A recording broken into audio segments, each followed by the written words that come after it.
the chief economist of governments in Africa network, held a 3-day forum starting 17th to 19th June 2025 in the Gambia, themed Powering Africa's Future, Energy, Access and Financing Options. The Deputy Chief of Staff at the Office of the President, Mr. Alieu Loum, who doubles up as the President's economic advisor, highlighted the Gambia's progress towards being one of the first African countries with universal access to electricity. Your Excellency, this year's theme, Powering Africa's Future, Energy Access and Financing Options, could not be more timely to be discussed in this country.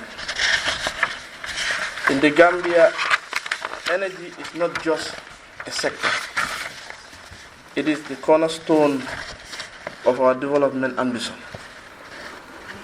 Under the leadership of His Excellency the President, we have made energy access a top priority to drive industrial growth, fuel the private sector development, and help lift our people out of poverty.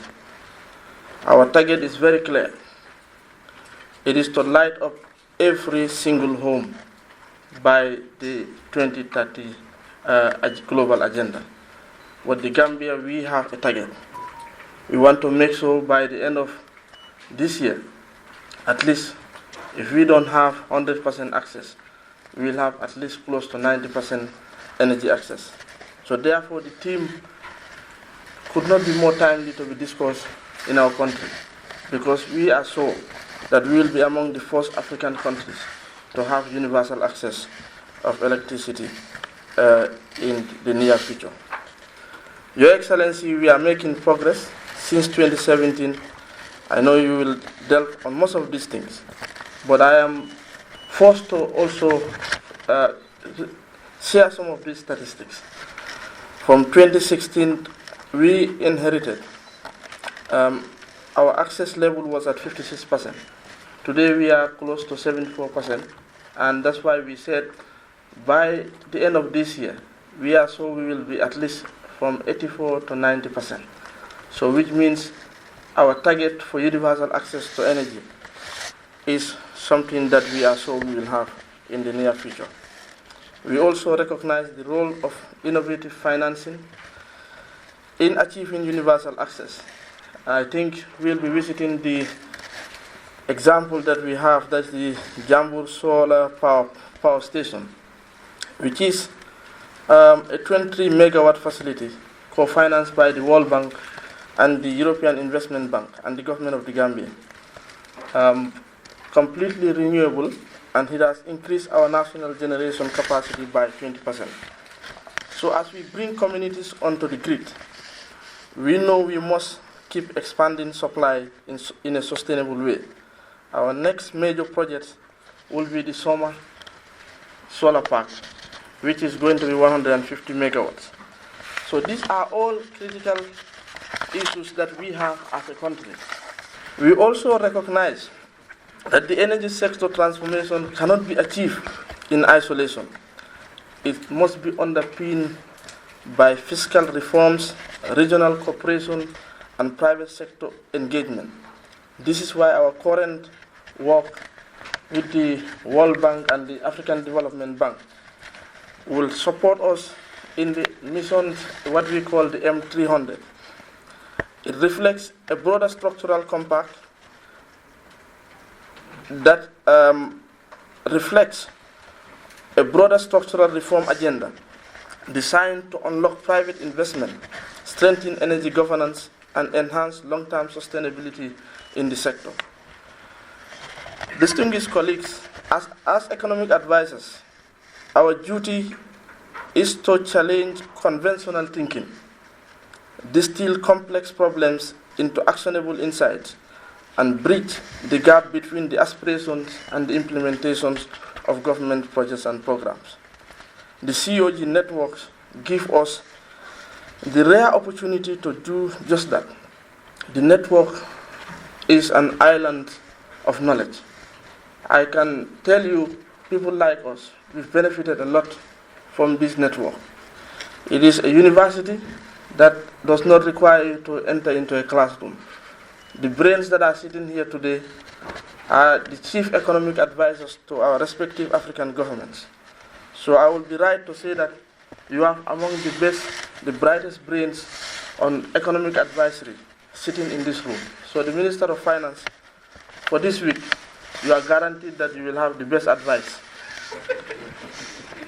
We are also pleased that this year's forum will coincide with the launch of a flagship book that was written by the advisors on domestic resource mobilization. And I think this is also very timely. I think the Minister of Finance will dwell on that. These two things that we are doing this year in the Gambia are really very timely, because the Gambia is doing very well in domestic resource mobilization.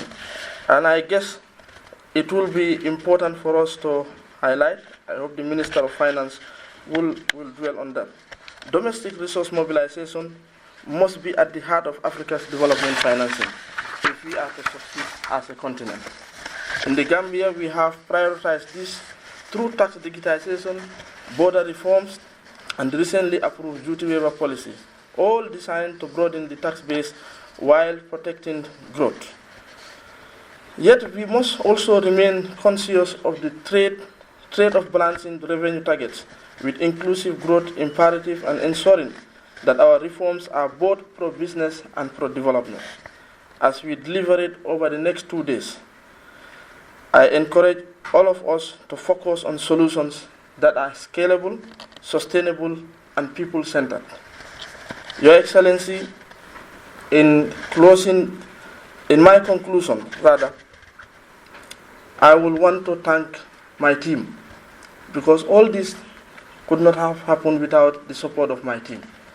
The Department of Strategic Policy and Delivery under the Ministry of Public Service and my minister, they are the ones that we are behind this.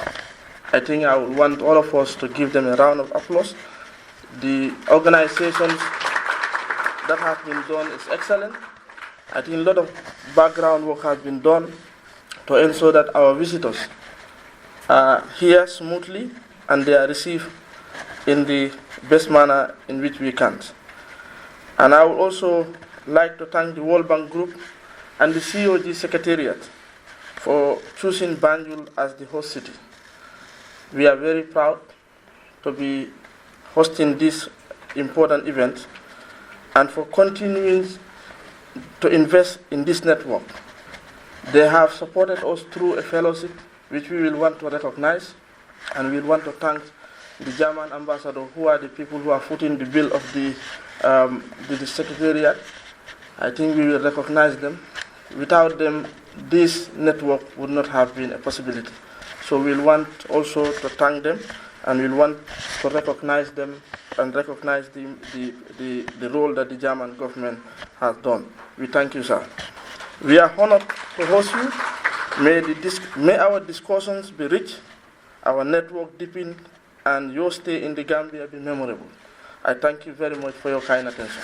Thank you.